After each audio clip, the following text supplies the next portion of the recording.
to be chained forever to the walls of poverty. From the dark old days of Castlereagh have settled like the blight. For the sun shines then on Glasgow, it seems eternal night. Ye fought for my union. Well, sisters and brothers, comrades and friends, welcome to Abercrombie Street Graveyard. We're here to mark the Weaver Strike of 1787, and we're here as a result of a motion that went to the STUC last year, which came about how we don't remember working class history and we don't remember what is the first recorded strike in Scotland in a major industry, which was here. It was 50 years before the Tolpuddle Martyrs, which is now a big festival down south. Without getting too up in ourselves, we're actually hoping to make this an annual event, make it a festival, and we'll occupy Glasgow Green for a week, but maybe that's over. Maybe a couple of times. As far as we can ascertain, this is the first trade union organised gathering in the graveyard since 1987, which was the 200th anniversary of the massacre. The Cattle Weaver Strike in 1787 was the earliest major industrial pursuit.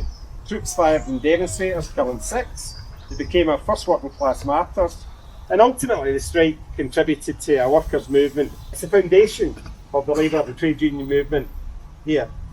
We'll hear the full story of the Cattle Weavers later, but after the brief survey there'll be a minute of reflection to remember those who died. Before we get to the wreath laying, we're going to have a number of contributions from Derek Thompson, who's the Unite Regional Secretary, from the STUC President, Mike Harnett, who travelled down from Dundee, another place we are weaving history.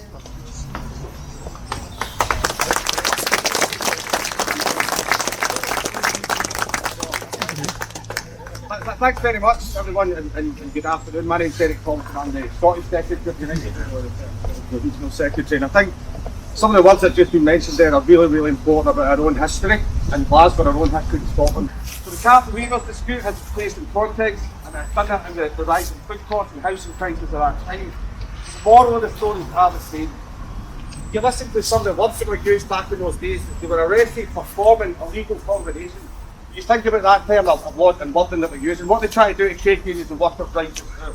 They're trying to attack workers' rights, they're trying to curtail the right for unions to take strike action. Their class consciousness needs to raise amongst us. The jobs, pay and conditions, getting back to the workplace and communities is where the trade unions have to be to make sure we're fighting for every single person that needs us at this point in time. Today we stand in the shadows of those who first picked up the baton and refused to strike.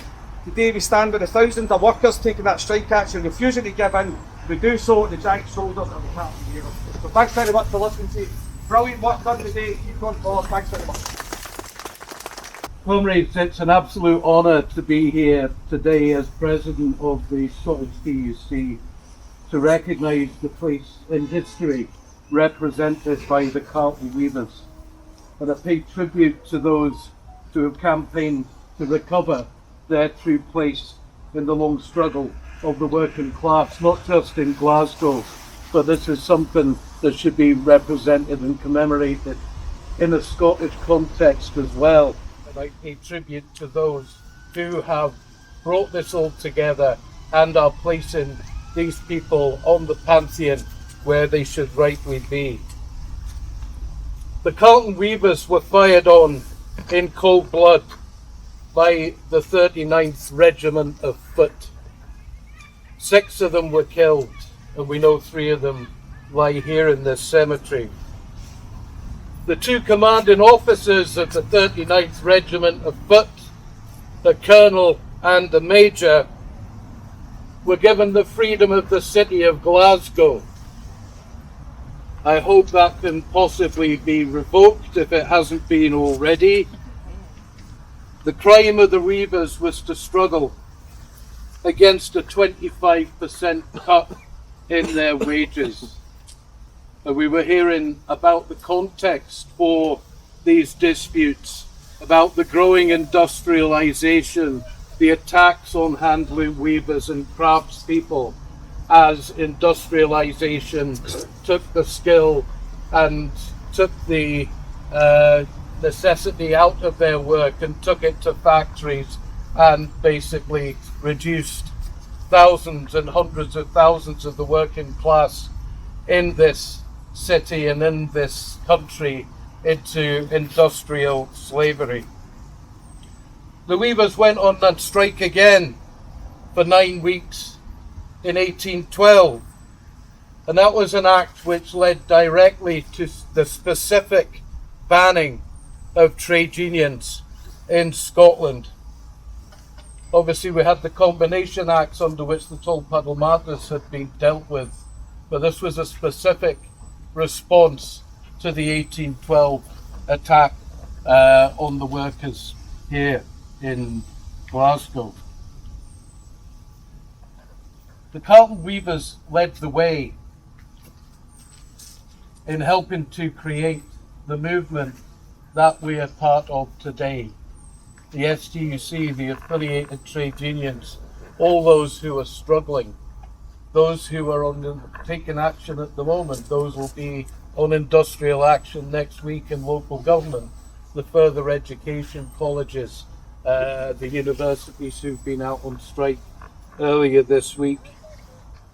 They were our first recognised strikers in a major industrial context.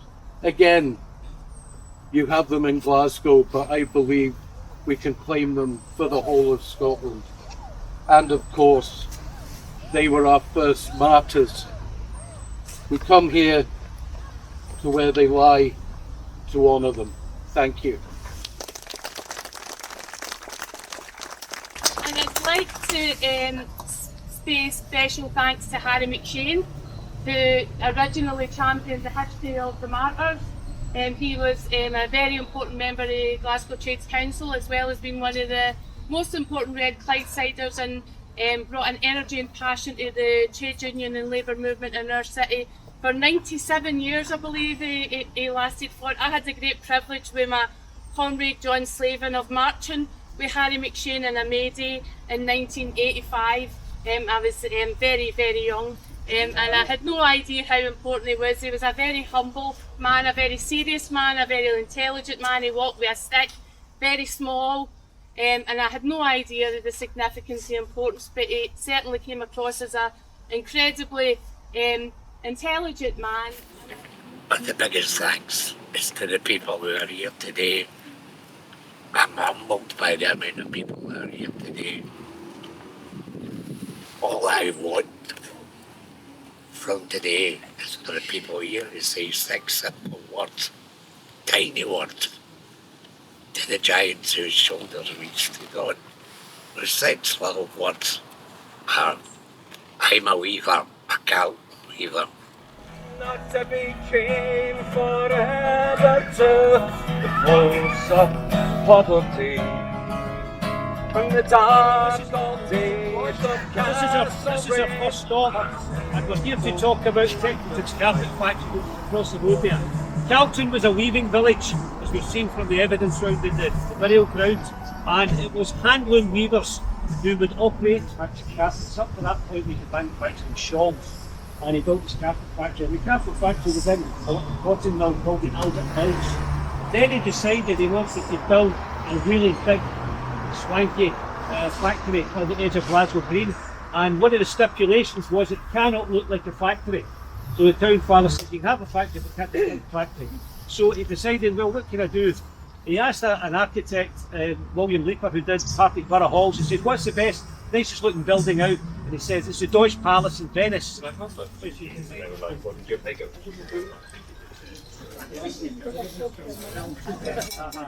we're standing is the Glasgow Eastern Divisional Police Office, better known as the Vega Street Police Station. It was built in 1869. The architect was a man called John Carrick, and John Carrick was the architect for Glasgow Corporation back in the day. The police station served this area and the Bridgeton area. It had a muster hall, it had a mortuary, there was a district court here, and the two motorised wings to each side. One was for the fire brigade and the other was for the cleansing department. 5 parts to this talk. 1, why the anniversary is important. 2, who the weavers were.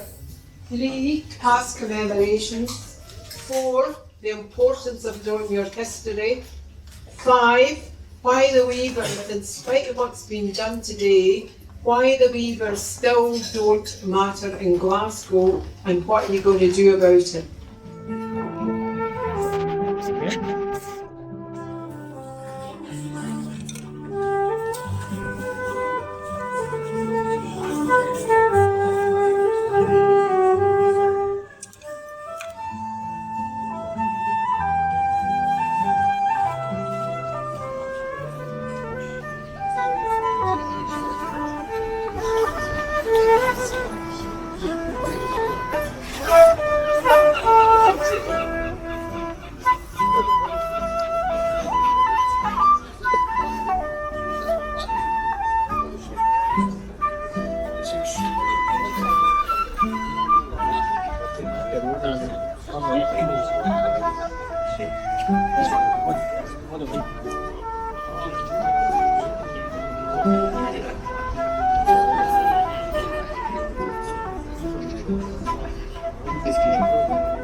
What's